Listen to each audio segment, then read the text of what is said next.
اسم علم اسم علم جس میں نام ہوتے ہیں، جگہوں کے نام، چیزوں کے نام، انسانوں کے نام. جیسے کسی بھی لینگویج میں جو ناؤن ہوتا ہے اسی کو اسم علم کہا جاتا ہے، جس میں چیزوں کے نام ہوتے ہیں. پھر اس کے بعد اسم ضمیر ہاں، جن کو پروناؤنس کہا جاتا ہے، جو ناؤن کی جگہ پہ استعمال ہوتے ہیں. پھر تھرڈ نمبر پہ اشارہ ہاں، جیسے انگلش میں دس اینڈ دیٹ استعمال ہوتے ہیں، اسی طرح عربی میں ہاذا، ہاذہ، ذالک اور تلک استعمال ہوتے ہیں. پھر فورتھ نمبر پہ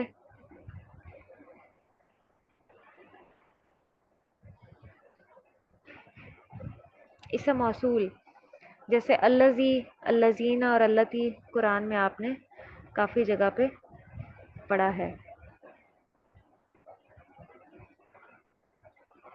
اور پھر پانچویں نمبر پہ ہے معرف باللام. کسی بھی اسم کے ساتھ اگر الف لام لگا ہوا ہے تو الف لام کا لگنا اس کو معرفہ بنا دیتا ہے. جیسے کتاب ہے، کتاب اب کامن ناؤن ہے، پراپر ناؤن نہیں ہے. اگر کہیں کتاب لکھا ہوا ہے تو ہم اس کو پڑھیں گے کتابن، کوئی بھی کتاب. لیکن جب الف لام ساتھ لگ جائے، الکتاب ہو جائے، تو اس کا مطلب ہے کوئی خاص کتاب کی طرف اشارہ کیا جا رہا ہے. اسی طرح تثنیہ کا جو صیغہ ہوتا ہے، دو کتابیں، ان کو کتابانی الف نون لگا کے ہم پڑھتے ہیں، دو کتابیں. تو اگر کسی خاص دو کتابوں کی طرف اشارہ ہو تو الکتابانی کہا جائے گا. پھر اسی طرح کتاب کی جو جمع مکسر ہے وہ بنتی ہے کتب، کتبن، بہت سی کتابیں. اور اگر کچھ خاص اسپیسیفک کتابوں کی طرف اشارہ ہے تو پھر الکتب ہو جائے گا. پھر اسی طرح مسلمون، بہت سے مسلمان، لیکن الف لام لگانے سے وہ خاص ہو جائے گا کہ کچھ خاص مسلمانوں کی طرف اشارہ ہے. الف لام کو، الف لام میں جو حمزہ ہے اس کو حمزۃ الوصل بھی کہتے ہیں، حمزۃ الوصل. معرف لام یا الف لام آ جائے تو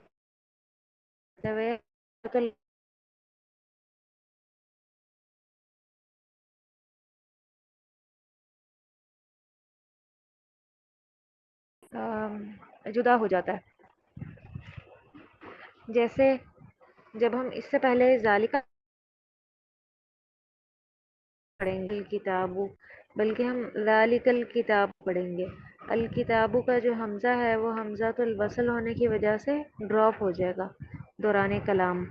لکھنے میں صرف رہ جائے گا، پڑھنے میں نہیں رہے گا. یہ بات آپ کو سمجھ آئی ہے؟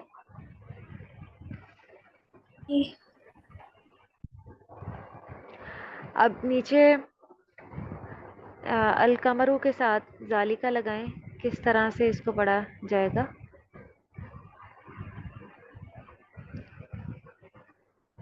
ذالک القمر ہاں جی، ایسے پڑھا جائے گا، ذالک القمرو. اور شمس کے ساتھ تلکا لگائیں. تلک الشمس تلک الشمس. تو کچھ حروف جو ہیں وہ قمری ہوتے ہیں اور کچھ جو ہیں وہ شمسی ہوتے ہیں.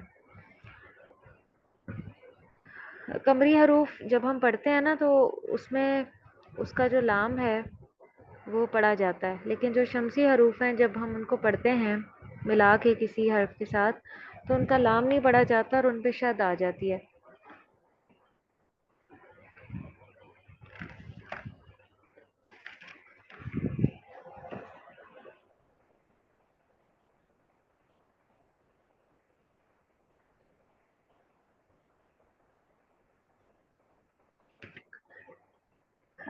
مندرجہ ذیل جملے میں 14 حروف استعمال ہوئے ہیں جو سب کے سب قمری حروف ہیں. ان کے علاوہ باقی 14 حروف شمسی ہیں. الف لام کسی معرفہ اسم پر داخل نہیں ہوگا سوائے اس کے کہ اہل زبان داخل کریں. جیسے الروم، روم تو آلریڈی معرفہ تھا، جگہ کا نام ہے، اس کے ساتھ بھی کئی بار الف لام لگ جاتا ہے. القاہرہ یا العباس، الحسن، الحسین، یہ سارے آلریڈی معرفہ ہیں لیکن پھر بھی اہل زبان کئی بار اس کے ساتھ الف لام لگا دیتے ہیں. عربی کا الف لام انگلش کے آرٹیکل دا کے مشابہ ہے. جس طرح انگریزی زبان میں دا کاؤ ہوتا ہے، اس سے مراد کوئی مخصوص گائے ہوتی ہے، اسی طرح عربی میں الانسانوں سے مراد کوئی متعین انسان بھی ہو سکتا ہے اور نسل انسانی بھی۔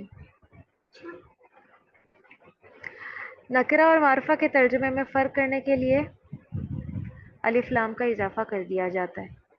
کتابن، جب ہم اس کا ترجمہ کریں گے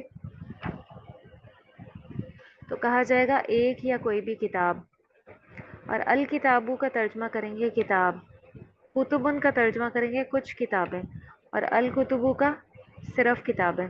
قلمن، ایک یا کوئی قلم، اور القلمو کا ترجمہ ہم کریں گے قلم۔ اقلام، کچھ قلم، اور الاقلام قلم صرف۔ تو یہ آپ کو کلیئر ہے یہاں تک؟ جی انگریزی کے کا جو ورڈ دا ہے وہ کس کے مشابہ ہوتا ہے عربی میں؟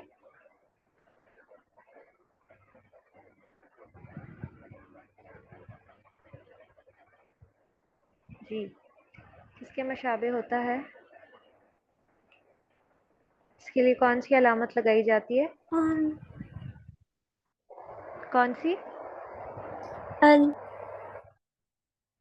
ال کی علامت لگائی جاتی ہے، جیسے الکتاب، المؤمن، الکافر، یا القلم، یہ ساری اس کی مثالیں۔ اب آپ ترجمہ سنائیں گی جو آج کی آیات کا تھا، 2 آیات، جی جی یا آپ ریوائز کرنا چاہیں گی؟ سنا دیتی ہوں۔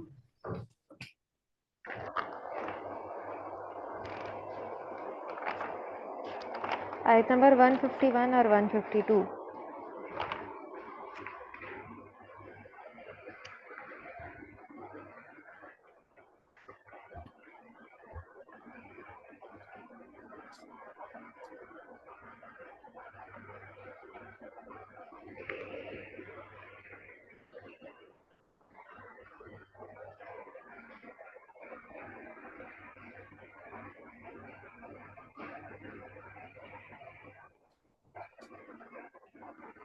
جی سناؤ۔ سنائیں۔ کما، جس طرح، ارسلنا، ہم نے بھیجا، فیکم، تم پہ، رسولاً، ایک رسول، منکم، تم میں سے، یتلو، تلاوت کرتا ہے، علیکم، تم پر، آیاتنا، ہماری آیتیں، و، اور، یزکیکم، پاک کرتا ہے تمہیں، ویعلمکم، وہ سکھاتا ہے تمہیں، الکتاب والحکمت، کتاب اور حکمت، ویعلمکم، اور سکھاتا ہے تمہیں، ماں جو لم نہیں تکونو تھے تم، تعلمون، جانتے، فاذکرونی، لہذا جیسے انگلش میں پاسٹ کنٹینیوز ہوتا ہے نا، کہ گزرے ہوئے زمانے میں کوئی کام مسلسل ہوا تھا، تو اسی طرح یہ کانا یکونو کا ترجمہ ہوتا ہے، جیسے تکونو، تھے تم، کہ ماضی میں کوئی کام تم کرتے تھے، جیسے پاسٹ کنٹینیوس ہوتا ہے، ایسے ہی عربی میں کانا یکونو ہوتا ہے۔ فاذکرونی، لہذا تم مجھے یاد کرو، اذکرکم، میں تمہیں یاد رکھوں گا، واشکرو، اور تم شکر کرو، لی، میرے لیے، ولا، اور مت تکفرون، ناشکری کرو میری۔ شاباش۔ یہ اذکرو جو ہے نا وہ فعل امر ہے لیکن جمع کا صیغہ ہے، ہمیں اس کے درمیان میں یہ جو واو ہے اس سے پتہ چل رہا ہے، مراد یہ ہے کہ اللہ تعالیٰ سب سے یہ فرما رہے ہیں، سب کے لیے یہ حکم ہے، سب مسلمانوں کے لیے، کہ سب مجھے یاد کرو، سب میرا ذکر کرو، اور سب میرا شکر کرو۔ واشکرو میں بھی واو ہے، یہ جمع کی واو ہے، فعل امر جمع مذکر غائب۔ چلیں ٹھیک ہے، وآخر دعوانا ان الحمد للہ رب العالمین، سبحانک اللہم و بحمدک، نشہد ان لا الہ الا انت، نستغفرک ونتوب الیک، والسلام علیکم ورحمۃ اللہ وبرکاتہ۔